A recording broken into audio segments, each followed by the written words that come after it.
তারুণ্যের রাজনৈতিক অধিকার প্রতিষ্ঠার লক্ষ্যে চট্টগ্রামের ঐতিহাসিক পলো গ্রাউন্ড মাঠে শুরু হচ্ছে বিএনপি তারুণ্যের মহাসমাবেশ।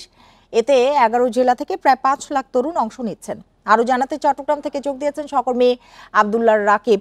রাকিব, একটু জানতে চাই, তরুণের এই যে মহাসমাবেশ, এটির মূল বার্তা বা উদ্দেশ্য কি, আর বিএনপি তরুণদের কি বার্তা দিতে চায় এই মহাসমাবেশের মাধ্যমে?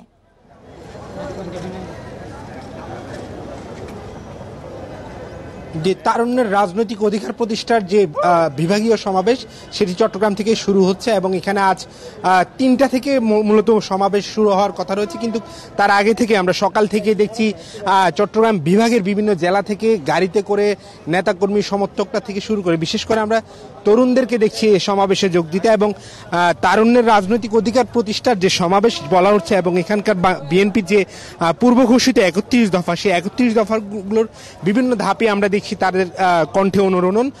গতকাল একটি সেমিনার হয়েছিল, সেখানে আসলে বিএনপি যদি রাজনৈতিকভাবে ভোটের মাধ্যমে ক্ষমতায় আসে, সেক্ষেত্রে বিএনপির তরুণদের জন্য কি কাজ করবে সেই বিষয়গুলোই বারবার ফুটিয়ে তোলা হচ্ছে বিভিন্ন সভা সেমিনারে।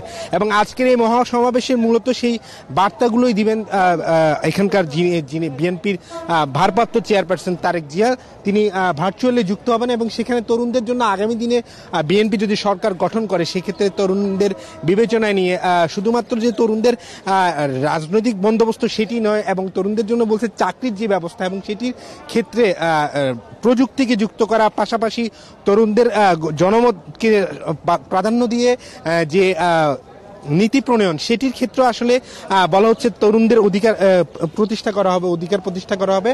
এবং এই সমাবেশে আমরা দেখছি 11 জেলা তরুণদের অংশগ্রহণ, বোঝাই যাচ্ছে যে অনেকটা স্বতঃস্ফূর্ত এবং আগ্রহ নিয়েই তারা আসছেন। তরুণদের রাজনৈতিক অধিকার প্রতিষ্ঠা করার কথা বলা হচ্ছে, কি ধরনের রাজনৈতিক অধিকার প্রতিষ্ঠার কথা আসলে বলা হচ্ছে?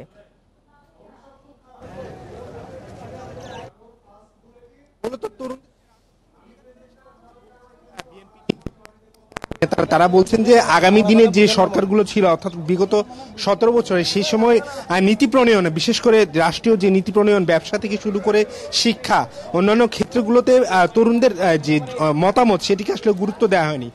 তাদেরকে নানা ধরনের সুযোগ সুবিধা দেওয়ার কথা বলা হয়েছিল, বিশেষ করে শিক্ষানীতির কথাই গতকালকে সেমিনারে বিএনপির নেতাকর্মীরা বলেছেন এবং আজকেও সেটি এখানে তুলে ধরা হবে। আসলে যে শিক্ষানীতি প্রণয়নের ক্ষেত্রে যে শিক্ষা ব্যবস্থাকে যেভাবে ওলটপালট করা হয়েছিল বিগত সরকারের ক্ষমতায়, সেগুলোকে অর্থাৎ তরুণদের শিক্ষার যে ভিত্তিটি, সেই ভিত্তিটিকে আধুনিকায়ন, যুগোপযোগী এবং চাকরি বাকরির ক্ষেত্রের সাথে সামঞ্জস্য রেখে।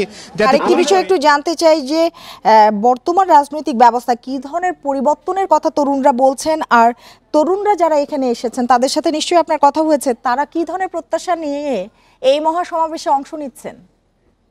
মিছিল আসতে শুরু করেছেন, দূর দূরান্ত থেকে যারা এসেছেন তারা দয়া করে, তরুণরা বলছে আসলে যে তারা যে আশা নিয়ে এই সমাবেশে আসছেন, শুধুমাত্র বিএনপি সমর্থন করে আসেনি, যারা বিএনপি রাজনীতি পরিবর্তনের রাজনীতিকে পছন্দ করে, তারা বলছেন যে নেতা কেন্দ্রিক যে রাজনীতি, নেতার যে ইচ্ছা, সেটিকে যাতে প্রাধান্য না দিয়ে আসলে জন আকাঙ্ক্ষা, বিশেষ করে প্রান্তিক পর্যায়ে যারা আসলে রাষ্ট্রের মূল কারিগর এবং রাষ্ট্রের কেন্দ্রবিন্দু যারা, অর্থাৎ জনগণ, সেই জনগণকে প্রাধান্য দিয়ে যাতে আগামী রাজনীতি পরিচালিত হয়। এবং বিএনপি যে তাদের 31 দফা, সে 31 দফার মধ্যে সে বার্তাগুলো দিচ্ছে যে তারা আসলে আগামী দিনের রাজনীতি ক্ষমতা নয়, জনগণ কেন্দ্রিকই হবে। এবং সেই বার্তাটুকু আজকের এই মহাসমাবেশ থেকে বিএনপির যে ভারপ্রাপ্ত চেয়ারপারসন তারেক জিয়া, তিনি সেটি জানাবেন।